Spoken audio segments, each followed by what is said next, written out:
김광수의 경제소프트.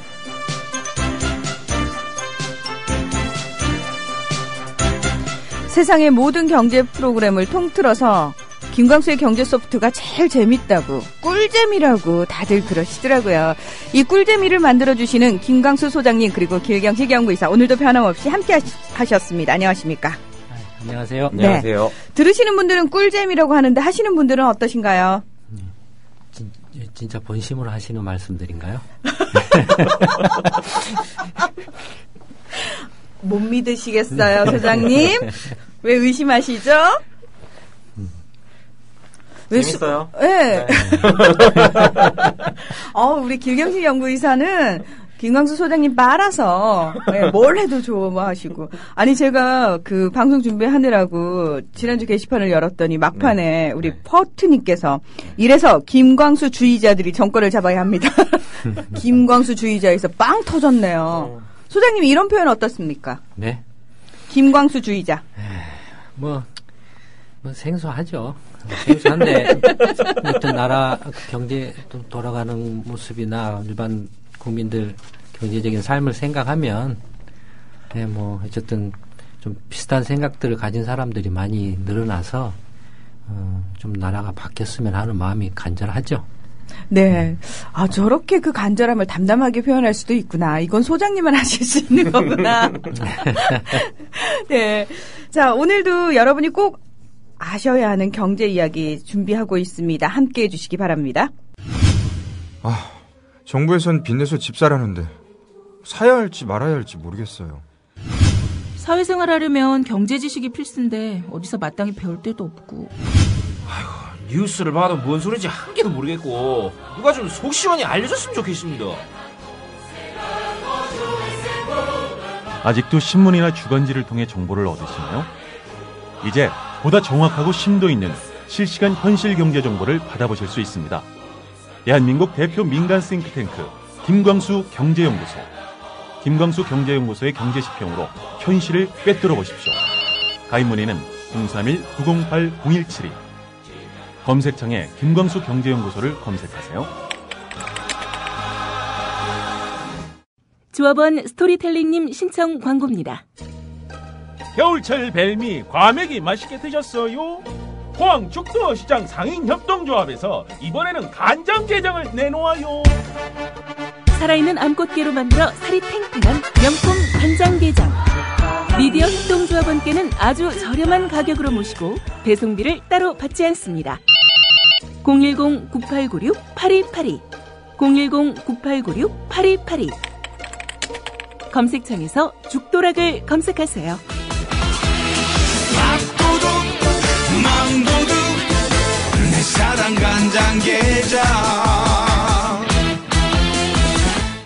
네, 여러분께서는 국민TV 라디오 김광수의 경제소프트에 오셨습니다. 제가 또 비건이라는 사실을 외부에서 듣고 오신 우리 길경식 연구이사님, 웬만하면 관심 좀 가져주셨으면 고맙겠습니다. 알기 힘들잖아요. 다른 사람이 뭐 비건인지 육식주의자인지 알기 쉽지 않아요, 그거.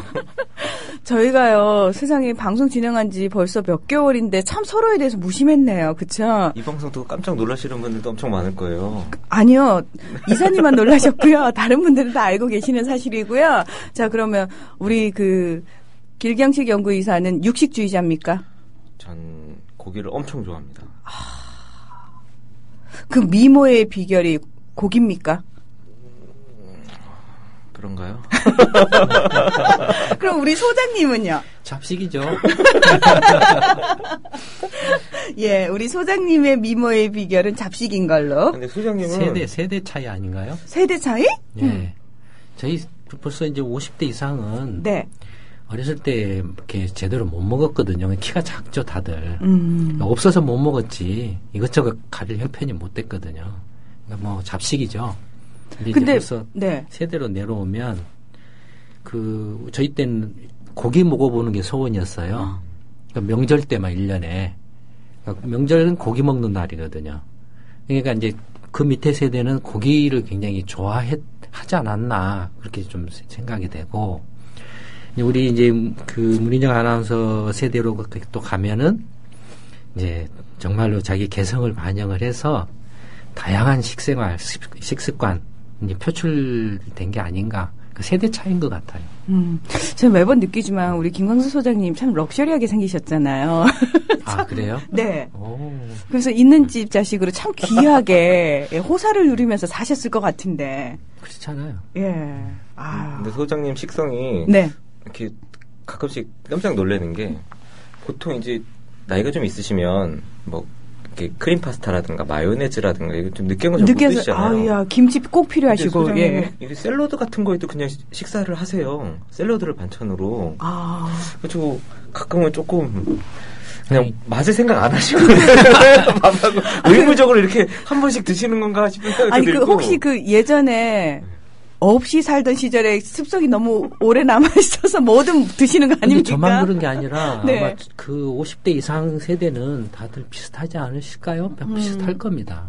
또 저희 저 위 이제 뭐 거의 뭐 70대 부모 세대로 가면 그건 정말로 이렇게 잡식성을 넘어서죠. 넘어서죠. 예전에 어떤 나이가 좀 있으신 그 장로님이 계셨는데 같이 치킨을 먹었어요. 보통은 이제 뼈를 깨끗이 살을 발라 먹으라고 말을 하잖아요. 그 뼈를 씹어 드시더라고요. 네. 깜짝 놀랐어요. 윗세대가 그래요. 나이가 지금 70이 넘으셨는데 굉장히 이게 골격도 좋으시고 덩치가 되게 크세요. 근데 뼈를 다 씹어가지고 그걸 이제 아주 해가지고 결국 이제 삼키진 않으시고 뱉으시긴 하는데 깜짝 놀랐어요. 그때 분들은 정말 그렇게 다 드셨나 보더라고요. 저희가 이 식성에 대한 얘기를 하다 보니까 문득 소장님께서 경제란 먹고 사는 문제다라고 얘기하셨던 게 생각이 나면서 우리 흔히들 그렇게 얘기하잖아요. 먹을 게 이제 이 정도 이제 굶어 죽는 사람은 그래도 없고 이렇게 풍성해졌으면 그래도 좀 먹고 살만해지지 않았나라고 얘기들을 하거든요. 근데 그것과 그래서 경제적으로 우리의 삶이 윤택해졌는가 경제적으로 살만한가는 또 별개의 문제가 됐구나 싶더라고요. 하여튼 뭐 그 먹고 사는 문제인데 그 모든 것들이 이제 그 어떻게 보면은 이제 몸에 배인 습관화된 것들이 이제 많은 걸 결정을 하죠. 그러니까 예를 들어서 이제 그렇게 또 지금 이제 뭐 많이 좀 이렇게 그 뭐 정치적으로나 역사적으로 비난을 이렇게 받는다든지 비난의 대상이 되는 사람들은 그걸 비난이라고 생각을 안 해요. 그 사람들은 그렇게 살아왔고 그게 당연하다고 생각하니까 그런 식으로 생각하고 그러니까 자기가 잘 살고 못 살고를 떠나서 또는 힘이 있고 그걸 떠나서 그런데 익숙해져 버리면 저게 반민주적이야. 저거 뭐 독재야, 저거 부정이야, 부패야, 저거 말도 안 돼, 뭐 이런 감각이 없는 거죠. 그러니까 그렇게 그런 생각을 그런 식으로 이렇게 살아왔고 그런 문제에 대해서 뭐 고민한 적도 없고 이렇게 한 게 그러니까 그런 점에서 보면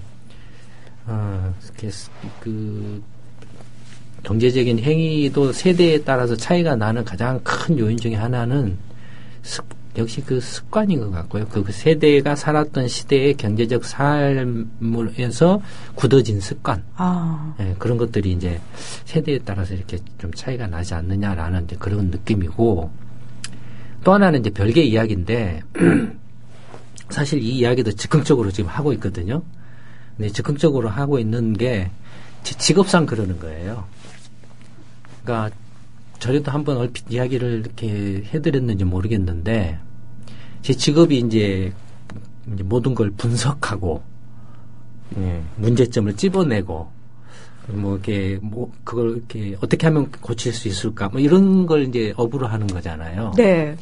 그러니까 습관적이고 본능적으로 모든 걸 다 분석을 이렇게 막 하는 거예요. 이야기 탁 나오면, 비건이다 하다, 뭐, 이런 이야기가 나오는 순간부터 머릿속에서는 그냥 본능적으로 막 분석을 하기 시작하는 거예요.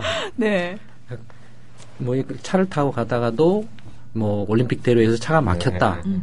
그러면은 이 올림픽대로가 50km인데 10m에 차 2대 있다라고 치면 이게 그 6차선이고 양쪽으로 뭐 이렇게 하면 뭐 12차선인데 전부 이렇게 차가 막혔다라고 하면 올림픽 대로에 몇 대가 있을까? 몇 대 있을까요? 네, 뭐 그런 걸 계산하고 있어요. 분석을 하고 있어요. 그런가 하면 이제 약속을 해서 예전에는 조계종 그 입구에 서 한 5분 정도 누구를 기다리고 있었던 적이 있었어요. 네. 근데 그냥 안 있습니다.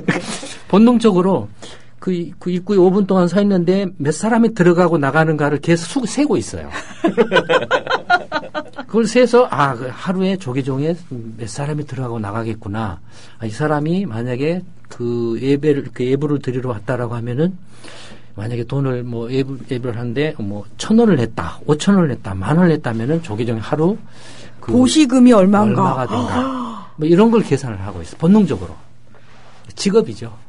소장님이 이런 말씀 하실 때마다 네. 지금 그 자녀분이 아들 하나 딸 하나 있으신데 조금 힘들지 않았을까 그러니까 생각이 들어. 저는 와서 아이들은 괜찮은데 사모님이 힘들지 않았을까. 애들이 좀 이렇게 삥땅도 좀 치고 이렇게 해야 되는데 다 분석을 해버리니까. 근데 이제 집에서는 또 안 그러죠. 진짜 안 그러시는 거 맞습니까? 네, 왜냐하면 제 습관이 그렇게 돼 있죠. 모든 것은 연구소에서. 그다음에 이제 집에 가면은 아예 모든 걸 생각을 안 하는 거예요. 그거 되게 궁금해요. 왜 결혼하면 경제권을 누가 가질 것이냐를 가지고 젊은 사람들은 굉장히 고민을 많이 하고 싸움도 많이 하거든요. 일단 이사님은 누가 가지고 있어요, 경제권? 저는 와이프가. 저는 그게 맞다고 생각해요. 저도 제가 가지고 싶어요. 자, 소장님 댁은 어떻습니까? 뭐라고 표현해? 반반이라고 해야 되나요? 반반? 예, 이제 큰 돈 들어가는 이제 중요한 문제들은 어차피 제가 뭐 책임을 져야 되는 가장이니까 뭐 그런 경우에는 제가 뭐 결정을 하지만 이제 일상의 모든 생활에 관한 것은 그냥 일체 제가 관여를 안 하죠. 근데 요즘은 새로운 트렌드가요. 부부간에 통장을 하나 만들어 놓고 너 얼마 넣고 나 얼마 넣고 그래서 맞아요. 공동 경비는 거기서 사용을 하고 이런 식으로 하더라고요. 그것도 세대 차이죠. 그것도. 그러니까 저희 세대는 벌써 50대 이상 세대는 무조건 남자가 돈을 벌고 여자는 무조건 집에서 살림하고 가져다 주는 돈을 가져다 주든 못 가져다든 어떻게든지 살림을 하고 이런 세대거든요. 그러니까 지금이야 이제 벌써 완전히 그 맞벌이가 거의 오히려 어떻게 보면 더 일반화돼 버린 그런 이제 상황이 됐으니까 뭐 당연히 이제 그런 것들이 자연스럽게 부부간에도 젊은 부부간에도 자연스럽게 뭐 그런 이야기도 가능하고 하지만 저희 때는 죽으나 사나 남자가 돈을 이렇게 밖에 가서 돈을 벌어야 되고 돈을 못 벌면은 어쨌든 간에 그 집 안에서 여자는 어떻게 쓰든 간에 자식 굶기면 안 되는 그런 이제 역할을 한 거죠. 그러니까 특별히 그 부분에 대해서는 누가 경제권을 가져야 된다 이런 생각은 안 하시는군요. 그냥 뭐 개인의 선택에 따라서. 그러니까 뭐 세대별로 이렇게 차이가 있고 또 개인적인 어떤 뭐 또 성향에 따라서 차이가 있지만 뭐 기본적으로 이제 맞벌이가 되면 될수록 이제 경제권이 이렇게 공동으로 갈 수밖에 없고요. 그다음에 갈수록 이제 그 예전에는 모든 게 남자 중심이었죠. 모든 것이. 근데 갈수록 이제 그게 반반이 되고 경우에 따라서는 이제 여자가 더 훨씬 더 이렇게 잘하거나 비중이 높아지는 경우가 있고 뭐 그런 추세이다 보니까 점점 이제 결정권도 이제 여성 쪽으로 가는 뭐 그런 아마 앞으로 더욱더 그런 경향이 강해지지 않을까 그렇게 느껴지죠. 네. 지금 질문이 올라왔는데요. 그래도 부인 되시는 분은 경제에 있어서 남편이 경제학자니까 든든하실 것 같다고 이렇게 올려주셨는데. 그렇지 않습니다. 너무 단호하게 그렇게 말씀하시면. 왜냐하면 이렇게 뭐 여유 있는 뭐 경제적으로 여유가 있다라면 뭐 그럴지는 모르지만 이제 연구소를 한국이라는 나라에서 정말로 모두가 반대하고 안 된다라고 하는 그런 데서 이렇게 거의 돈키호테처럼 이렇게 했거든요. 그러니 얼마나 그동안에 우여곡절이 많았겠습니까? 예. 그러니까 어렵죠. 제가 모든 그 경제권을 준다고 했을 때 그게 충분히 저희 집사람이 만족할 만한 금액을 주고 생활을 알아서 하세요라고 하면은 좋겠지만 네. 뻔히 아는데 그 안에 그 한정된 그 테두리 안에서 알아서 하세요 하니까 힘들겠죠. 그러면 소장님 사모님은 남편이 경제학자이기 때문에 더 고생하신 걸로 그렇게 결론을 내리겠습니다. 아우, 예. 남편으로서 경제학자는 아무 쪽에도 쓸모가 없을 것 같습니다. 한 가지만 예. 더 이제 그 말 나온 김에 한 네. 가지만 더 이야기를 하면 제가 이제 저는 그 집에 가면 정말 모든 걸 놔버려요. 가서 거의 되도록이면은 백지 상태가 되려고 그래요. 되도록이면. 왜 그렇게 되냐면, 첫째는, 제가 이제 이제 학교 다닐 때는 정말로 학교에서 완전히 이게 탈진을 할 정도로, 또 연구소하고, 이제 외국 회사에 다닐 때도, 하여튼 회사에서 일 끝날 때까지는 거의 그냥 끝나고 나오면은 녹초가 돼가지고 그냥 비틀비틀 할 정도로, 연구소를 하고서도 마찬가지로 그렇게 집중을 하거든요. 집중을 하는데 그게 시도 때도 없이 하루 24시간 1년 365일 동안 할 수는 없거든요. 그렇죠. 예. 어느 분야든 마찬가지인데 각자 자기가 하는 직업이 됐든 일이 됐든 그런 분야에서는 각자 나름대로의 이제 프로 정신이라는 게 프로 의식이라는 게 있거든요. 저 역시 제가 하는 분야에서 제가 항상 최선의 그 상태를 유지를 하는 게 프로로서의 이제 자세거든요. 최선의 상태를 유지하기 위해서는 일단은 연구소에서 할 수 있는 최대한을 쏟아 부어가지고 하되 거기를 벗어나는 순간에는 이제 집으로 돌아오면 그때는 다음 날을 위해서 빨리 리프레시를 해야 돼요. 빨리 다시 이렇게 원기를 회복을 해야 되죠.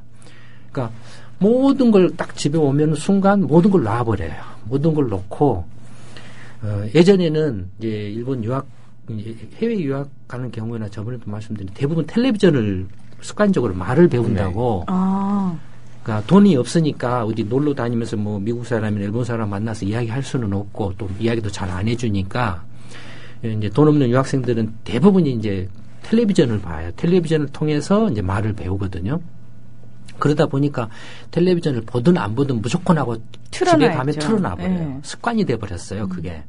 저도 이제 습관이 돼버린 거예요. 텔레비전을 이제 예전에는 이렇게 텔레비전을 트는 게 좀처럼 안 고쳐지더라고요. 그래서 한번 딱 굳어져 버리니까.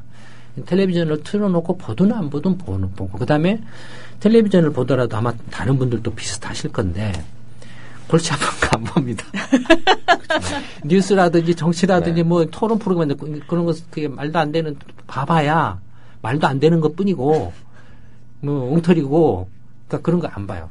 오히려 그 이제 노래, 음악이나 무슨 코미디나 그러니까 그런 거 하면서 그냥 백지 상태에서 그냥 아무 생각 없이 볼 수 있거든요. 항상 그런 상태로 빨리 이제 피로를 회복을 해야 되니까. 그러니까 그런 식으로 집에 가면은 완전히 놔버리고 뭐 집에 가서도 막 제가 막 책 보고 막 이럴 것 같죠. 천만에요. 하여튼 집에는 절대로 제가 가서 일을 안 합니다. 일체 일을 안 해요. 저희랑 비슷하시네요. 네. 굉장히 인간적으로 느껴집니다, 오늘은. 제가 사람이 아니었나? 늘 저 멀리 있는 그대였는데 오늘은 참 가깝게 느껴집니다. 예. 저희가 또 이렇게 소장님에 대해서 살짝 알아보는 시간 가져봤는데요. 자, 오늘 본격적인 또 경제 이야기 시작해 보겠습니다. 이 수도권에요, 광역급행철도가 드디어 추진이 된다는 소식 들려왔습니다. 사업성 때문에 늘 추진된다 안 된다 논란이 많았는데요. 근데 갑자기 또 사업성이 생겼나 봅니다. 어떤 내용인지 설명 좀 부탁드립니다. 지난달 28일에 국토해양부는 수도권 광역급행철도 사업의 예비 타당성 조사 결과가 통보됨에 따라서 제2차 국가철도망 구축계획에 반영된 3개 노선을 모두 추진해 나간다고 밝혔습니다. 우선 예비 타당성 조사에서 경제적 타당성이 확보된 일산에서 삼성 간의 A 노선은 즉시 추진을 하고 송도와 청량리 간의 B노선과 의정부와 금정 간의 C노선은 재기획 및 보완 과정을 거쳐서 조속히 재추진하겠다고 합니다. 정부에서는 당초 이 3개 노선을 동시에 시행하는 방안이 경제적 타당성을 확보하지 못해서 이를 노선별로 분리하여 단계적으로 시행하는 방안을 검토하였다고 합니다. 이 A노선의 경우에는 기존 전철을 이용할 경우에 일산에서 삼성역까지 이동시간이 약 1시간 20분 이상 소요가 되지만 광역급행철도가 건설이 되면 20분대로 단축이 된다고 합니다.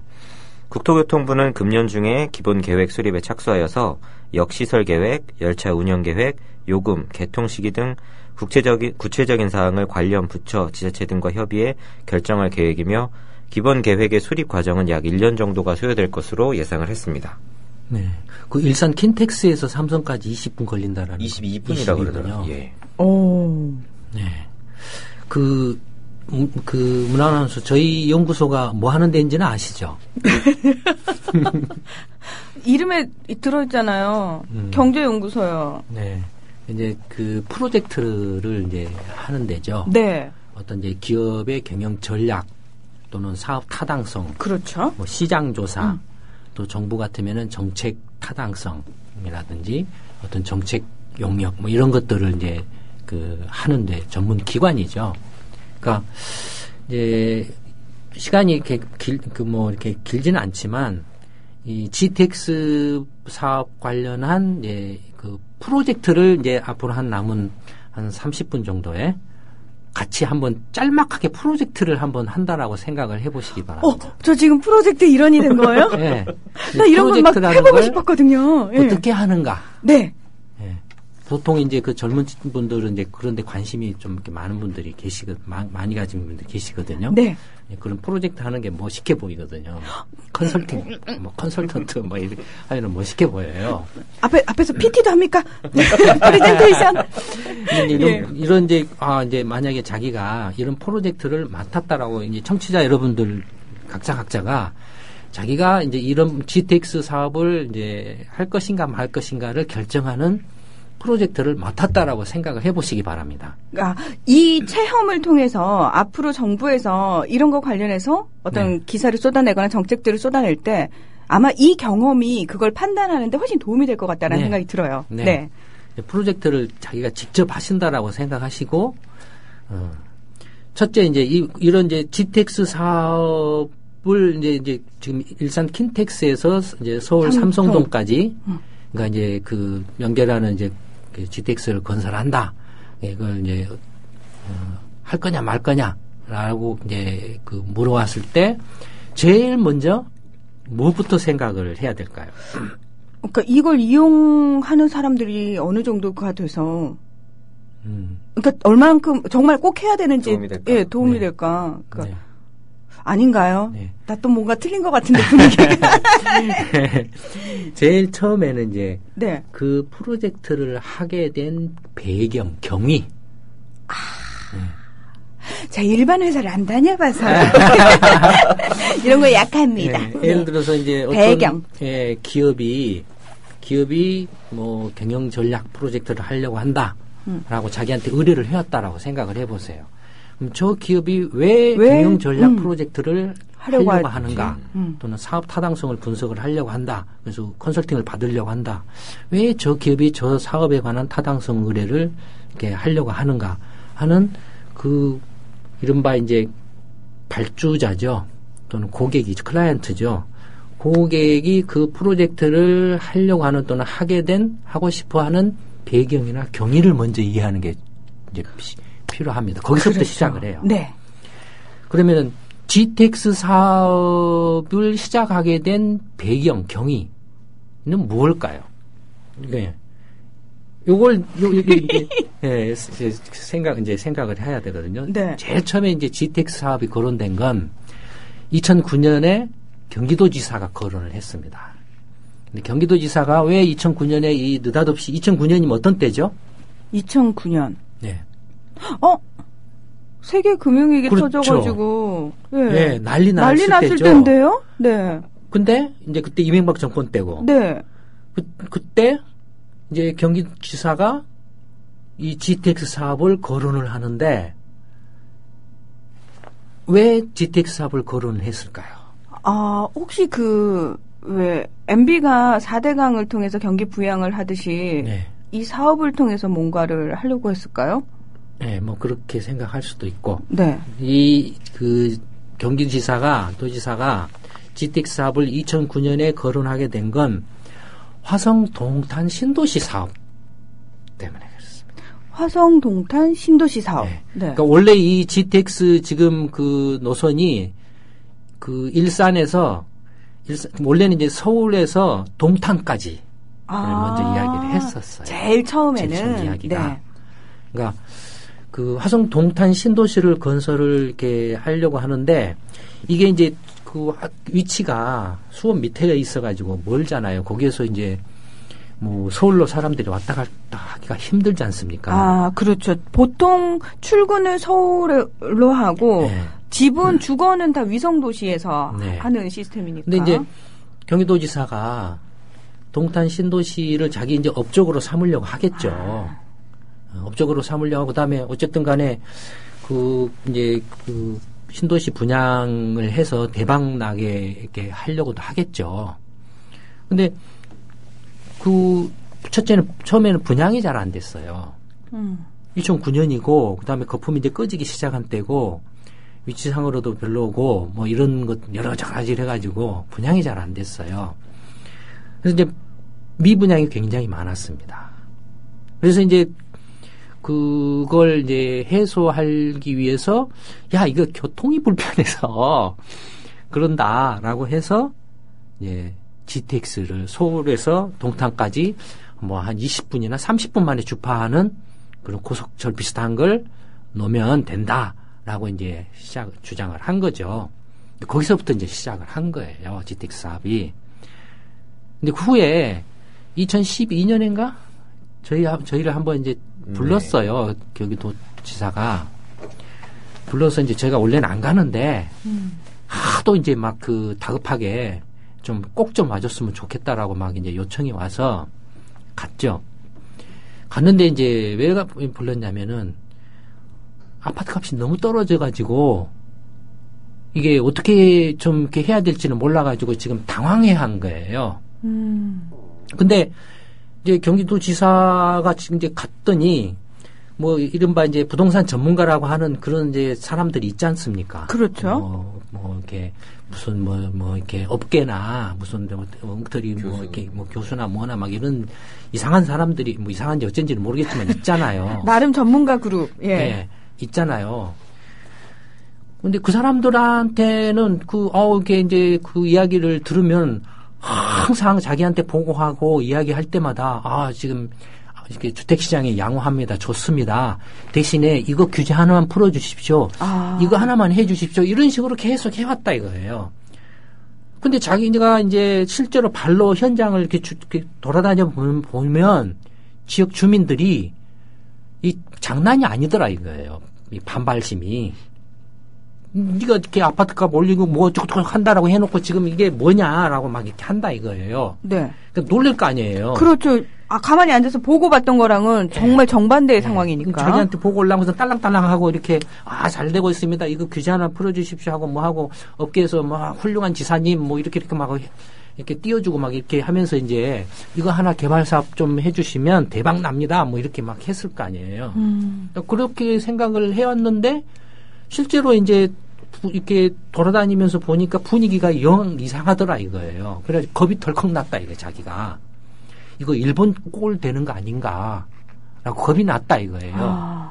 그래서 이제 한 말이 밑에 이제 뭐 보좌관들한테 야 이거 저 사람들이 하는 말하고 정반대되는 이야기를 하는 사람 좀 불러봐라. 그렇게 했다라고 그래요. 늦었지만 어쨌든 빨리 뭔가를 찾고 싶으셨나 보네요. 네, 그래서 네. 이제 정반대되는 입장에 있는 데를 이제 찾다가 그래서 이제 우리 이제 저희 연구소에 이제 연락을 해왔다 이거예요. 혹시 소장님만 정반대의 목소리를 내셨습니까 그 당시에? 뭐 이것저것 뭐 좀 잘 모르겠지만 뭐, 네. 뭐 여러 사람들도 있었겠죠. 있었겠지만 어쨌든 꼭 좀 한번 이제 그 요청을 좀 해서 좀 와달라고 와서 이야기 좀 해달라고 이렇게 지사가 이야기를 했다 이거예요. 이제 보고를 했지 않겠습니까? 아, 이런 연구소가 있고 이런 분이 계시는데 그 어떻게 부를까요? 하니까 이제 지사가 뭐라고 말을 했지 않겠어요? 그래서 이제 꼭 좀 와서 이야기 좀 이렇게 듣고 싶다. 진짜 이야기를 듣고 싶다라는 투의 이야기를 해서 그래서 이제 원래는 그 정말로 안 가거든요. 그런데 예. 왜요? 왜 안 가세요? 예? 아니 쓰레기거든요. 헐.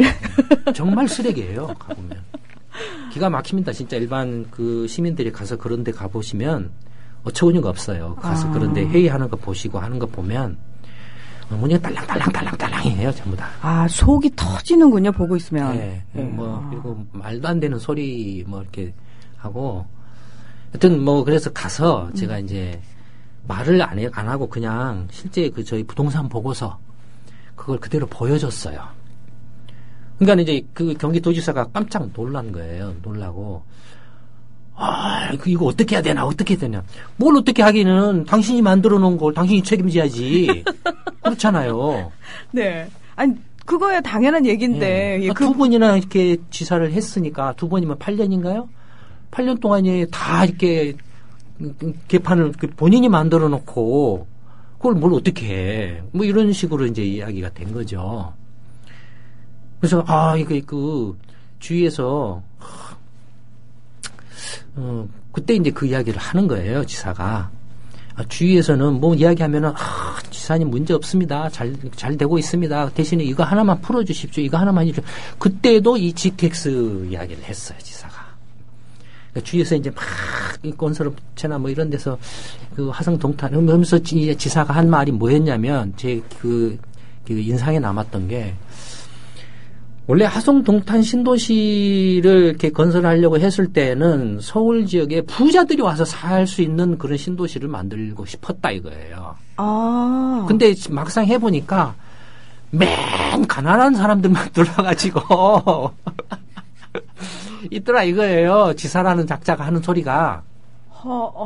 예. 네, 그래서 제가 속으로 참 기가 막혀서 그러면서 이제 부자들이 올 수 있게 멋있게 살 수 있는 신도시를 만들려면 필히 이 GTX 서울로 동탄까지 30분 만에 출퇴근할 수 있는 이런 게 만들어져야 된다. 제가 그때도 말은 안 하고 속으로 계산했죠. 아까 말씀드렸던 분석 본능이. 그렇죠. 이제 직업병적으로. 화성 신도시 인구가 몇인데, 야, 미친 자야. 미친 자야. 미친 자야. 화성 신도시 인구가 몇인데, 거기다가 서울에 30분 왔다 갔다 하면 정거장이 한두 개밖에 없을 건데, 근데 그걸 고속철 비슷한 걸 놓으면, 그 사업성이 어디가 있겠냐. 완전히 이건 또라이라, 이런 상또라이가 없다. 속으로는 그렇게 말을 이제 생각을 한 거죠. 입 밖에 안 내시기가 참 힘드셨을 텐데 잘 참으셨네요. 예. 꾹꾹 눌러 담고 그냥 나온 거예요. 나오면서 네. 그 쓰레기 같은 무슨 대학 교수네 뭐네 하는 소리 하면서 한마디 하고 나왔어요. 너 까불지 말라고 제가. 하도 엉터리 쓰레기 짓을 해서. 뭐 그 외에도 뭐 있었지만. 그래서 이제 이 GTX가 그렇게 해서 사실은 시작된 거예요. 네. 이제 시작됐는데, 근데 이제 말이 나오니까 이제 막 여기저기서 GTX 이야기들이 나온 거예요. 인천도 뭐 이렇게 GTX, 송도 특히 경제자격이 안 되면 파산했잖아요. 그러니까 네. GTX를 놔야 된다. 왜냐면은 제일 먼저 말하는 게 서울하고 교통편이다 이거예요. 그 다음에 이렇게 뭐 과천도 막 GTX 이야기를 하는 거예요. 집값 떨어지니까 눈이 이제 막 10억, 막 15억 이런 가던 집값이 막 7억, 8억으로 팍팍 떨어져 버리니까. 그러니까 막 GTX 이야기를, 그래서 GTX가 이제 유행이 돼버린 거예요. 근데, 그 와중에 이제 또 그 말 나왔던 게, 이제 삼성동에 뭐가 있습니까? 서울, 강남 삼성동에. 삼성전자 본사. 에이. 그럼요. 코엑스가 코엑스. 있죠. 네. 그 전시장이 있죠. 네, 전시장이. 네, 코엑스. 근데 전시장이 이제 작아요. 서울 도심에 있어가지고, 이른바 이제 작아서 너무 큰 국제적인 행사나 이런 걸 하기가 힘들다 이거예요. 네. 그래서 국제적인 그런 대규모 전시회나 이런 걸 할 수 있는 대규모 전시장을 하나 만들자 하라고 만들었어요. 어디다가요? 어디다요? 일산 킨텍스가 그거예요. 일산 킨텍스가 이제 그겁니다. 네. 일산 킨텍스를 만드는 킨텍스도 만들어 파산을 했어요. 중간에 한번. 웃으면 안 되는데 저희가 이거 어이없는 웃음입니다. 네, 여러분 오해하지 마십시오. 예. 그 킨텍스가 또 이것도 교통이 불편하다 말이 나와서 그래서 이제 일산 그 킨텍스하고 삼성동의 그 삼성역을 이렇게 GTX로 연결하자 이렇게 된 거죠. 예. 네, 이게 이제 그 이른바 이제 GTX 사업이 거론되게 된 이제 배경들이죠. 그러면 당연히 이제 그 여러 이제 GTX 노선들이 막 우후죽순처럼 나왔을 거 아닙니까? 그러면 그 이제 그걸 담당하는 주무부서가 이제 국토교통부인데 뭐 국토교통부는 다 하고 싶겠죠. 완전 자기 왔다니까 자기 밥그릇이니까. 근데 이제 그 돈이 그렇게 있는 건 아니잖아요. 근데 반드시 이런 그 500억 이상인가? 네, 500억. 이상인가 용역을 할 때는 반드시 용역을 정책 이제 타당성 검증을 받는 용역을 하게 돼 있습니다. 네. 그래서 이제 그 사업 용역을 주죠. 누구한테 주죠? 주로 어디에 주나요? 정부가 외부 예? KDI요? KDI나 국토연구원이나 그러니까 연구원들한테 네, 교통연구원이나 연구소에 이런 데들한테 네. 주죠. 네. 뭐 산업연구원이나 이런 데들한테 주죠. 그거는 국가 연구단체 아닙니까? 그러니까 정부 산하. 네. 그런 KDI나 산업연구원이나 국토연구원이나 이런 데는 어떤 데인가요? 돈을 누가 대서 만든 데인가요? 그 정부가요. 정부가 출연을 해서 만들었죠. 네. 이름을 이제 그런 데를 뭐라고 부르죠? 국책연구?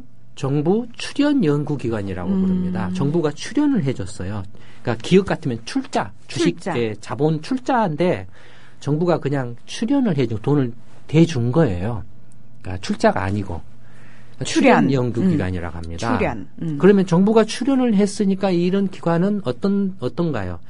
준정부 기관인가요, 아닌가요? 준정부기관이죠. 그렇죠. 네. 네, 정부 산하단체죠. 그렇죠. 산하기관이죠. 산하기관이죠. 네. 근데 놀랍게도 대한민국의 그 정부 공무원 나리들은 관료 나리들은 민관 근데 이제 예를 들어서 지난주에 뭘 했었죠 우리가 대통령 그 경제혁신 담화문 그 이야기를 했었죠. 네, 그게 왜 말이 안 되는 건지에 대해서. 네. 근데 그걸 이제 후속 교초로 이렇게 또 이렇게 기획재정부가 발표를 했는데 발표한 내용 중에 뭐가 있냐면은 기획재정부 장관님 한 말 중에 이제 매월 한 번씩 예전에는 경제관계장관 회의라고 그랬습니다. 네. 근데 그걸 경제혁신장관 회의로 이름을 바꾸고 매월 한 번씩 그다음에 민관 합동 그 검증팀이랄까요? 체크팀. 제대로 하고 있는가 안 하고 있는가를 갖다가 확인하는 그런 팀을 구성해서 실천을 하겠다 이렇게 했어요. 민관. 네, 민관. 그러면 민간 전문 기관을 불러서 하고 이제 정부 부처하고 이렇게 한다라는 거죠. 네. 그럼 민간 전문 기관은 어딜까요? 민간 전문 기관. 어딜까요? 네, KDI나 국토연구원이나 교통연구원이나 산업연구원 이런 데입니다. 네? 거기는 아까 정부 산하기관이라고 준정부기관이라고 말씀하셨잖아요. 네. 근데 그 관료 나리들은 이런 정부 출연 연구기관을 민간기관이라고 부릅니다. 아니죠. 정확하게 얘기하면 민간연구기관은 김광수 경제연구소. 네. 그다음 삼성. 예전에는 그 정부 아닌가? 출연 연구기관이라고 했어요. 관료들이. 네. 근데 안타깝게도 노무현 정부 때부터 이제 점점 관료 일색으로 관료 공화국이 돼 가면서부터 그게 막 이제 바뀌어지기 시작하다가 어느 순간인가 이제 노무현 정부에서부터 이명박 정권으로 이렇게 오면서 그런 정부 출연 연구기관들이 관료들 눈에는 민간기관화 돼 버렸어요. 관료들이 여기는 민간기관이야.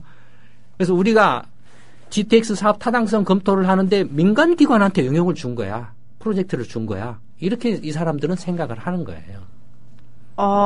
그 용역을 받은 그 기관들도 스스로가 민간기관이라고 생각하나요? 안 하죠.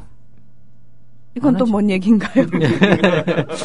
네, 근데 하여튼 정부 관료 나리들은 이런 정부 출연 연구기관들을 다 민간기관이라고 자기들은 그렇게 간주를 한다 이거예요. 그래서 민간기관인 KDI나 뭐 이런 데한테 이제 타당성 검토를 시켰다 이거예요. KDI가 이제 그 프로젝트를 받았어요. 받아서 이제 이게 이제 각 노선별로 사업성이 있느냐 없느냐를 이제 검토를 하지 않겠습니까? 네. 그럼 여러분들이 이제 KDI의 담당 프로젝트 이제 담당자가 됐다라고 생각을 해보시기 바랍니다. 그럼 이제 KDI의 이제 이 프로젝트를 담당하는 이제 연구자가 됐어요. 여러분들이. 그러면 이제 GTX 사업 타당성인데 지금 이제 확정된 킨텍스에서 이제 일산 킨텍스에서 이제 삼성역까지의 그 구간에 대한 사업 타당성을 분석한다고 할 때 뭘 생각하시겠습니까? 제일 그다음 이제 용역을 이제 시작을 한다. 이제 배경을 이해를 했어요. 배경 이해했어요. 용역을 이제 한다라면 뭘 먼저 따지시겠습니까? 아까 제가 제일 먼저 얘기했던 그 부분 아닌가요? 어느 네. 정도의 그 사람들 이용하고 실질적으로 효율성이 얼마나 있을 것인지에 대한 어떤 조사를 하지 않을까요? 네. 그렇죠. 그 전에 하나 좀 그냥 빠뜨리고 갔는데 네. 사실 박근혜 정부가 그 대선 공약으로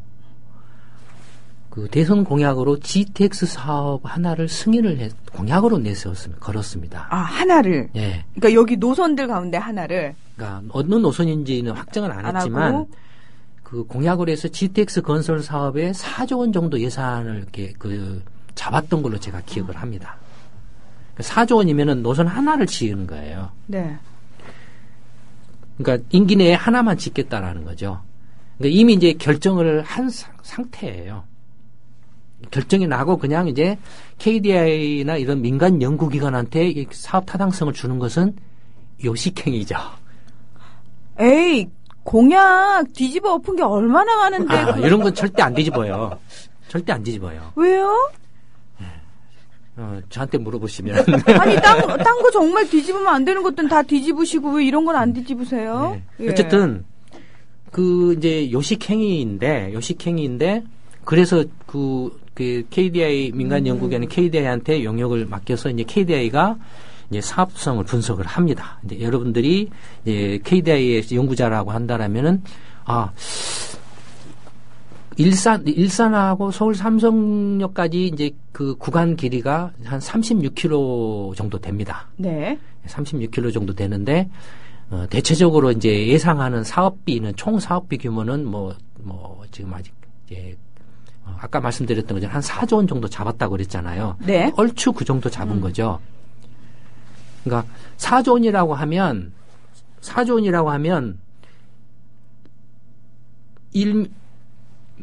근데 1m에 1억 원을 잡으면은 40km를 짓습니다.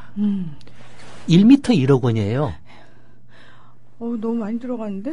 네, 근데 지금은 이명박 네.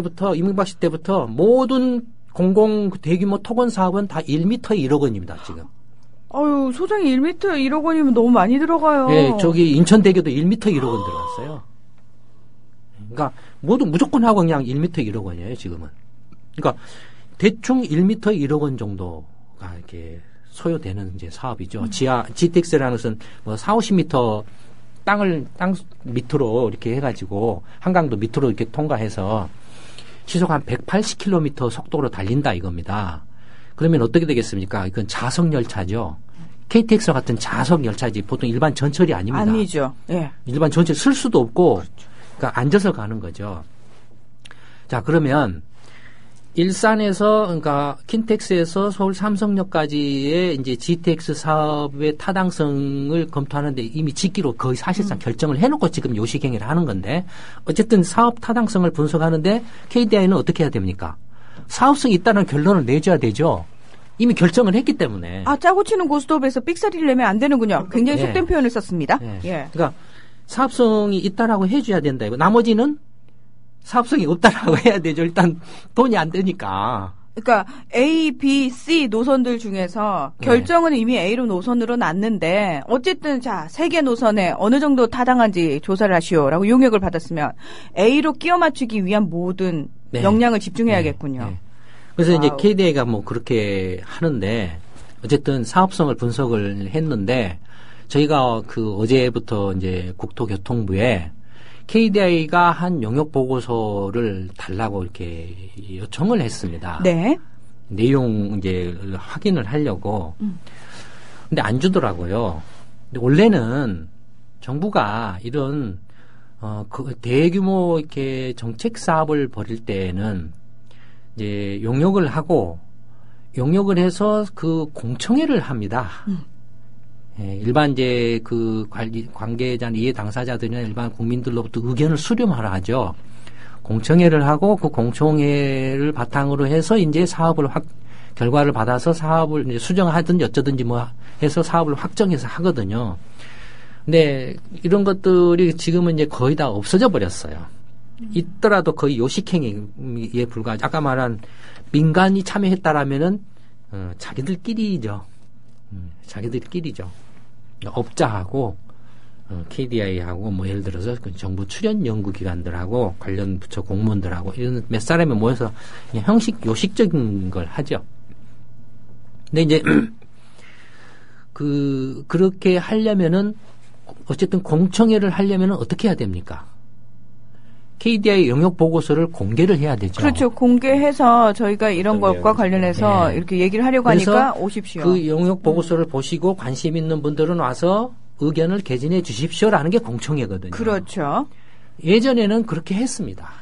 그래서 그런 걸 하면은 반드시 어떤 영역을 주면 영역 보고서를 이렇게 근데 미국이나 일본은 당연히 그렇게 합니다.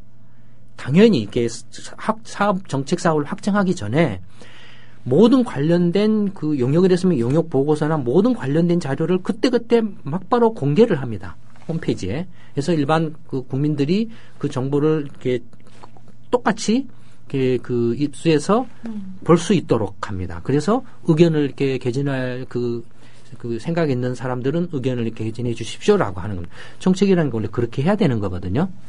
근데 그런 거 저런 것도 거의 없이 그냥 다 건너뛰어 버렸죠. 예전에는 그런 자료들을 이렇게 공개하기도 했어요. 근데 언제부턴가 그런 것들이 사글이 다 생략되고 전부 이제 공개도 안 해요. 아주 이제 큰 소리를 칩니다. KDI 용역 보고서를 달라라니까는 네가 가서 KDI한테 달라고 이야기하지 왜 나한테 이야기하냐 이런 식의 이야기를 합니다. 아주 나쁜 자들이죠. 근데 어쨌든 저희 연구소가 어제 그 이야기를 이제 국토연구원에 이야기를 했어요. 그랬더니 돌아온 이야기가 그거였어요. 그거였는데, 예, 그래서 이제 저희는 압니다. 이미 이게 말이 안 된다라는 걸 알아요.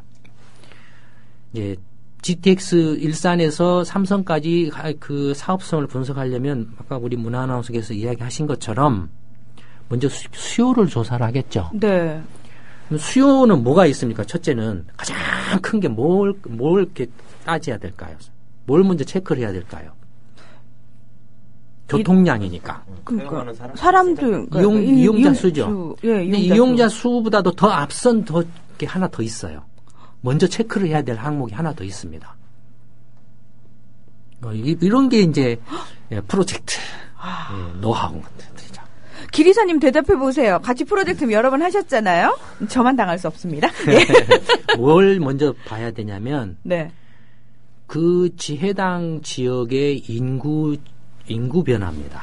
인구 변화. 네. 그러니까 인구수가 인구수죠. 아니고 인구수. 네. 인구수를 먼저 보는 겁니다. 왜냐하면 교통량은 일종의 모든 그 사람들의 경제 활동의 한 그 부분이거든요. 경제 활동이 얼마만큼 더 활발하냐에 따라서 교통량도 크게 영향을 받거든요. 그러면 그 경제 활동에 영향을 미치는 결정적인 변수는 인구입니다. 인구가 많으면 많을수록 경제 활동이 활발해지고 경제 활동이 활발해지면 교통량도 늘어나게 돼 있습니다. 네. 그러니까 먼저 체크를 해야 될 것은 이제 그쪽 일산을 중심으로 하는 고양시 그쪽과 서울의 인구수 변화를 살펴보는 겁니다. 서울의 인구수를 보면 5년마다 인구 총조사를 하죠. 네. 인구수 특히 총조사한 결과를 과거 한 40년 동안의 추이를 쭉 보면 1990년을 꼭지점으로 피크로 해서 계속 서울시 인구가 줄고 있습니다. 서울시 인구가 줄고 있는 이유에는 첫째는 저출산이 있죠. 예, 둘째는 뭐가 있을까요? 서울에 이제 땅값이나 집값이 주택값이 너무 비싸서 예. 외곽으로 빠져나가는 거죠. 네. 예, 이제 주변적으로. 어쨌든 서울 지역의 인구는 줄어들고 있어요.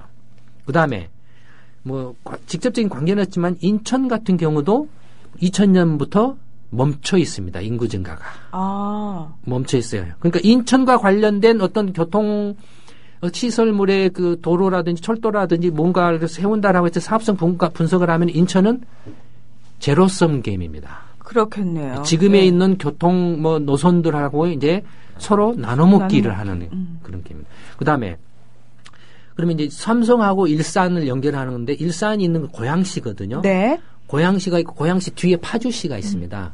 그쪽 인구가 대체적으로 지금 한 150만 정도. 그러니까 지금 현재 짓겠다라고 하는 GTX 노선 그 이제 연신내까지의 연신내부터 이제 이게 정거장이 5개밖에 없어요. 네. 그러니까 킨텍스가 종점이고 이제 대곡역이라는 게 있고 연신내역이 있고 서울역이 있고 그다음에 삼성역이 5개밖에 없습니다. 중간 정차역이. 네. 그런데 연신내에는 이제 저기 불광동 저기 그 뉴타운 있죠. 네. 뉴타운 있고 대곡역은 갈아타는 데입니다. 문산에서 이렇게 오는 사람들이 갈아타는 데고 킨텍스는 아까 말씀드린 전시장이 있는 데죠. 이런 연변에 있는 거주 인구수가 150만 명 정도입니다. 네, 근데 이게 이 인구가 대체적으로 이제 고양시 같은 경우는 2000년에 그 고양시는 신도시지 않습니까? 그러니까 1990년부터 인구 1990년 이전에는 20만 정도밖에 안 됐어요. 근데 신도시 이제 짓고 나서 인구가 늘어나면서 2010년에는 한 90만 명 정도까지 지금 많이 늘어났죠. 늘어났네요. 늘어났는데 이게 2000년까지 다 늘어나고 2000년 이후에는 거의 안 늘었어요. 정체 상태. 예, 이미 이제 포화 인구가 이제 더 이상 안 늘어나는 상황에 들어가 있어요. 그러니까 고양시도 파주시는 뒤늦게 이제 파주 신도시 건설 사업을 했는데 지금 미분양 투성이죠. 근데 그쪽도 인구가 한 10몇만에서 뭐 한 30만, 40만 가까이 이렇게 좀 늘어나는 모습인데, 그러나 전체적으로 하면은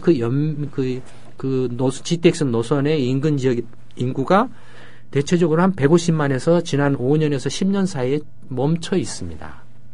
그러면 적어도 서울과 서울 삼성동과 일산 킨텍스를 연결하는 GTX 노선을 논다라고 했을 때 교통량 이제 그걸 이렇게 계산하면은 근데 교통 수단은 뭐가 있겠습니까? 첫째는 걸어가는 게 있겠죠. 네. 걸어서 가는 2시간, 3시간 걸려서 걸어갈 수 있죠. 걸어가는 거 있고. 네. 걸어가는 사람도 있어요. 아유, 예. 그다음에 버스 타고 다니는 사람 있죠. 그렇죠. 예. 지금은 이제 버스 지금 이렇게 직행 버스들이 급행 버스들이 많죠. 많죠. 버스가 있고 그다음에는 지하철 있죠. 3호선 네. 있죠. 3호선이 이렇게 가죠. 그다음에 또 있습니다. 삼성도까지는 안 가지만 서울역까지 가는 게 있어요. 경의선이 있습니다. 네. 경의선이 있어요. 네. 그러면 GTX를 논다라고 하면 그다음에 뭐가 있죠? 또 하나 빠졌네. 자유로 일반 그 자동차 승용차 도로가 있죠. 그러면 이 도로 이 교통 수단들하고 이제 제로섬 게임을 하는 결과가 됩니다. 그러면은 굳이 그 다음 분석을 안 해도 네, 이건 답이 나오죠. 이게 사업성이 있을까 없을까 하는 답이 벌써 나와버리죠. 사주면 빨리 딴 데 써야 되는데. 예. 예. 그러니까 오늘 마무리를 지어야 되는데 이야기를 속도를 높여서 GTX를 놓게 되면은 첫째는 충돌하는 게 서울역까지는 경의선이 충돌한 복선화돼 있습니다. 네. 일산 킨텍스에서 삼성까지 22분이라고 하는데 경의선 철도보다 급행이 있습니다. 급행이 일산에서 서울역까지는 한 25분이면 갑니다. 서울역까지. 그러니까 굳이 GTX를 탈 이유가 없어요.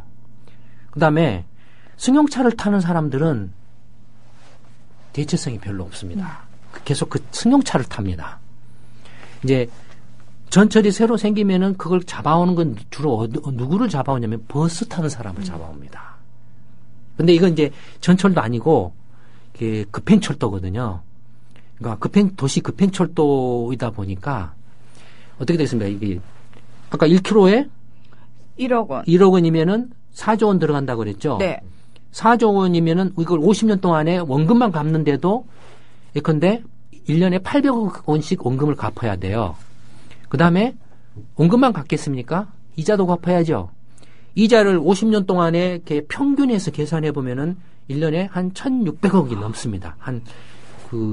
이제 이자라기보다는 이제 투자 수익률이죠. 4조 원을 투자했으니까 그 투자에 대한 수익을 이렇게 얻어야 되잖아요. 그걸 보통 이런 민간 연구기관이 KDI 등이 하면 보통 막 10% 막 이렇게 잡아줍니다. 민자사업 같은 거 할 때에 막 잡아줘요. 아주 인심을 확 써줘요. 지금 시중금리는 지금 뭐 3% 4%인데 국채금리도 뭐 3% 4%인데 막 10% 잡아줘요. 그러니까 10% 아니고 저는 8%로 잡아서 계산하니까 한 1,600억, 1,700억이 돼요. 그 다음에 그것만 들어가겠습니까? 운영비도 들어가죠. 기차 띄우면 뭐 이렇게 운전수도 있어야 되고 기관사도 그렇죠. 있어야 되고 영무원도 있어야 되고 뭣도 있어야 되고 뭐 그다음에 운영비 수리부 유지 보수도 막 들어가고 이것저것 하면은 1년에 2,600억이 넘게 들어갑니다. 그런데 지금 서울 지하철 노선이 크게 2개 회사로 나눠서 지금 운영되고 있죠. 하나는 네. 서울 도시철도공사가 있고 서울 메트로가 있죠. 네. 서울 메트로는 1, 2, 3, 4 있고 도시철도공사는 5, 6, 7, 8, 9 이렇게 돼 있죠. 이 두 철도공사가 어떻게 돼 있을까요? 상태가. 지금 적자. 예. 예.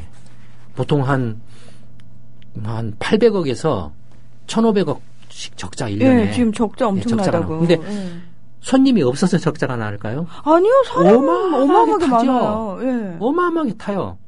어마어마하게 타는데도 적자가 나는 이유는 첫째는 이제 무료 노인분들 65세 이상은 무료 승차거든요.